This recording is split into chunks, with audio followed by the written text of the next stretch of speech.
Story 1.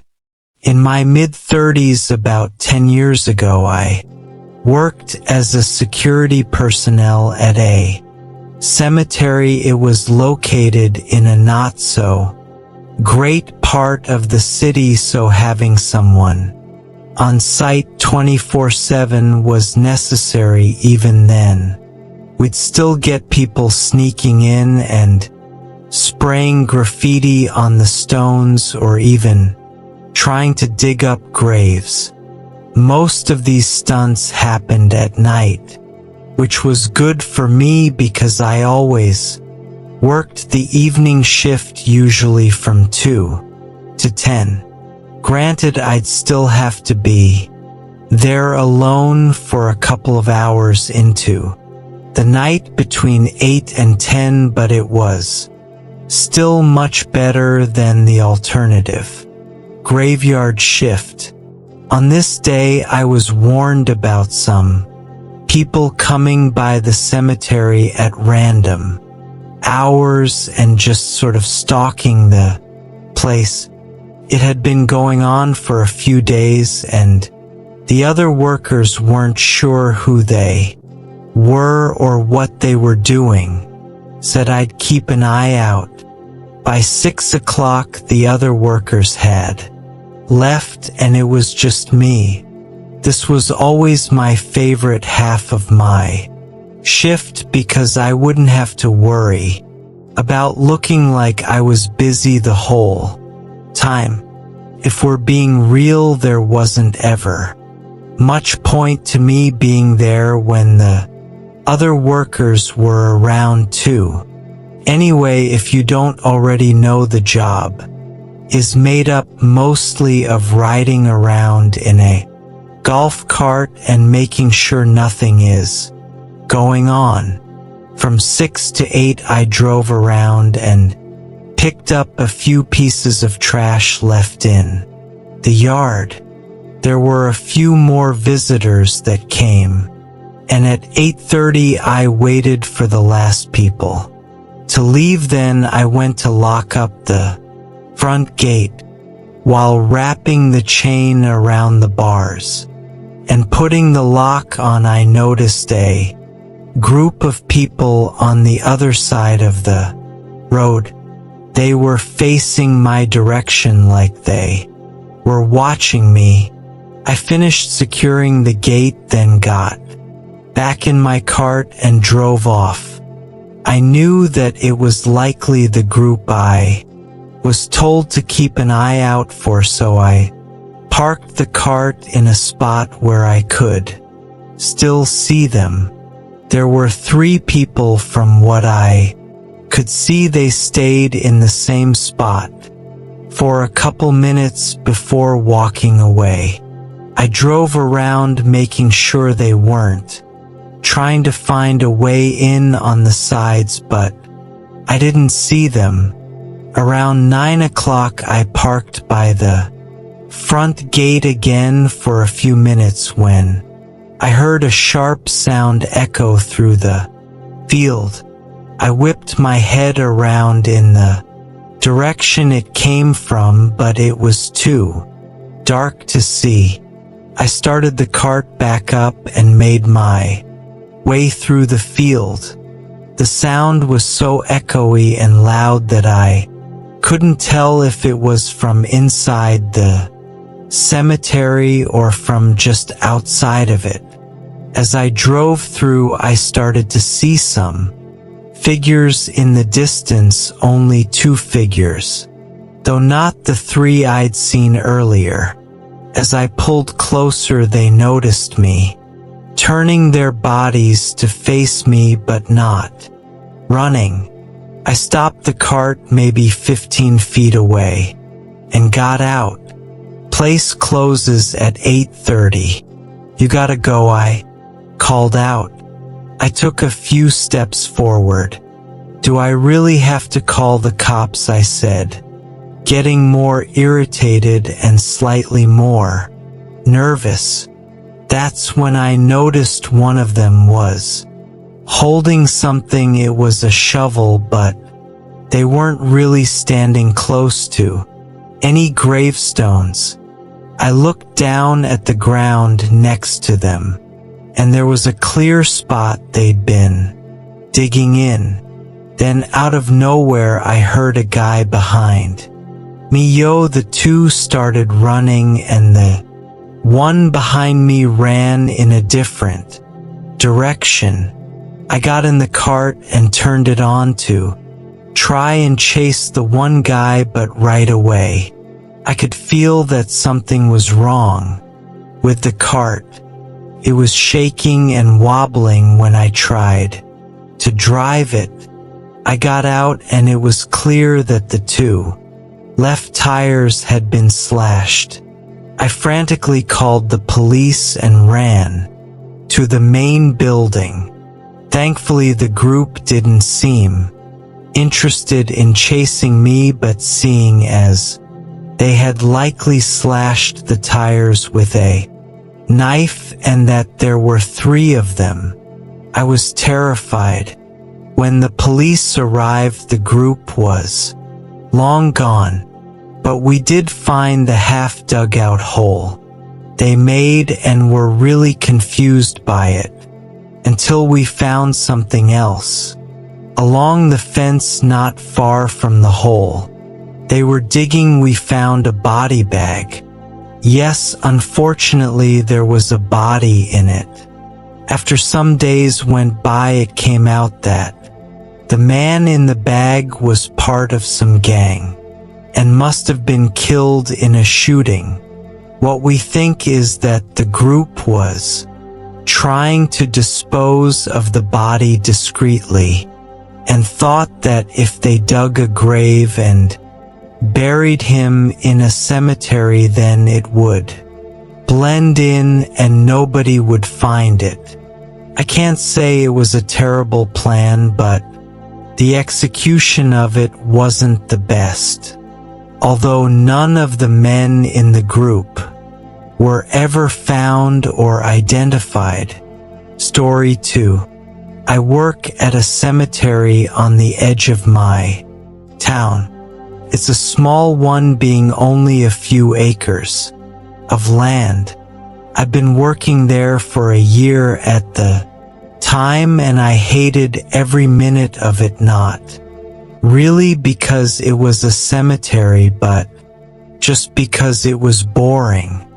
I was alone all night and sat in a small room for most of the time. There were 2 cameras set up on either side of the yard and one on the entrance of the tiny building I was in. My boss always told me that my job was to just be there, and if anything actually happens, then to call the police and let them take care of it. In the whole year before this, not a single thing happened. Again, it was a small cemetery in a small town, so not a lot of action was expected. On a Monday evening, I pulled into the parking lot and relieved my coworker from his day shift. I hadn't slept the best that day, so I brought a cup of coffee to help keep me. For the first hour, I was sipping on my coffee and watching the cameras while also scrolling through my phone a bit. Come 1 a.m., I started to get really drowsy. I was nodding off in my chair, and the coffee wasn't really helping either. In the middle of the hour, I guess I fully fell asleep, and what I think was 20 or so minutes later, I woke up to an odd sound. Metal creaking behind me. I swiveled around to my chair. The door to my building was cracked open, swaying slightly from the wind outside. My heart hurt from the strike of fear it gave me. I got up and pulled the door further open, peeking my head outside and looking around. Nobody was in sight. I slammed the door firmly shut and made sure it was fully locked. Could have been a simple mistake, not fully closing the door, but I got my hair standing up. I rolled back the footage outside the building and I didn't see anyone coming up to the building. At least after this, I was wide awake. I was constantly checking each camera. About 10 minutes later, I saw something move on the screen. It was the camera on the far end of the yard. Someone was walking through the cemetery. I watched as they slowly made their way past several gravestones, then stopped. I waited a few seconds before picking up the phone and dialing 911, still keeping my eyes on the screen. I spoke softly into the phone, telling the operator that I worked at the cemetery and there was a man trespassing. The woman on the phone started responding when suddenly the man sprinted through the yard and off of the screen. I let out an uncontrollable gasp, moving my eyes all around the other cameras, looking for him. A second later, he appeared on the other screen, sprinting past it again, and not long after he appeared on the screen, showing the outside of the building I was in. I told the woman what was going on, that I needed to be quiet. I put the phone down and stared at the camera. It was a man who was now standing right outside the door. Then he looked around at the face of the building before locking his eyes on the camera. It made me shiver seeing him stare at the camera as if he could see me through the screen. "Hello? Can you help me?" I heard his muffled voice from the other side of the door. Then, without even waiting for an answer, he walked around to the back of the building. There were no cameras on that side, but I could hear his footsteps in the grass. He sounded like he was walking right up against the wall. Then out of nowhere, I heard his footsteps departing quickly. My heart was racing all the way up until the police came. I thought I'd sound crazy, but they found very defined shoe prints in the grass. They followed them far off, way past the cemetery border, but lost the trail before it led anywhere else. The man's behavior was very odd, and the way he asked for help was only more odd. I don't know if the door being opened earlier was somehow him, but I don't know what to believe anymore. Despite being scared shitless, I continued working and still worked there. Nothing else has happened, and the man never returned, but I don't think I'll ever fall asleep at the cemetery again. Story 3. My friends and I were never the smartest group. We did some really stupid stunts, like going to abandoned areas, vacant homes, etc. But the worst of all the things we did was when we went to the cemetery one night. Every other thing we did, nothing ever happened, but this time was different. We were sophomores in high school, and it was a Friday night, so of course we were hanging out. Most of the time we didn't have a plan for anything. We would just kind of come up with things to do as the night goes on, but by 12, two of our friends had decided to go home because they were tired, which left just me and my friend Dan. Neither of us were that tired, but we also didn't want to sit around at home bored all night. Dan brought up the cemetery by his house and said it'd be spooky and exciting to walk around that night. With nothing better to do, I agreed. I don't remember thinking anything of it. Sure, it would be a little creepy and eerie, but I knew it was just a regular cemetery. We took Dan's car and drove to his house, where we parked and walked down the block to the gate surrounding the graveyard.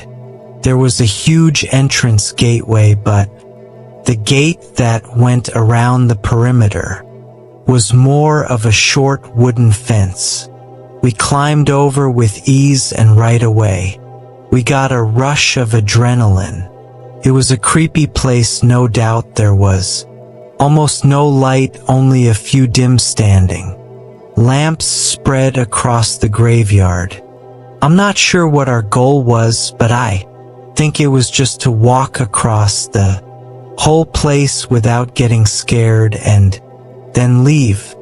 We passed 10 or 15 gravestones when Dan came to a stop. He was looking ahead and told me to wait.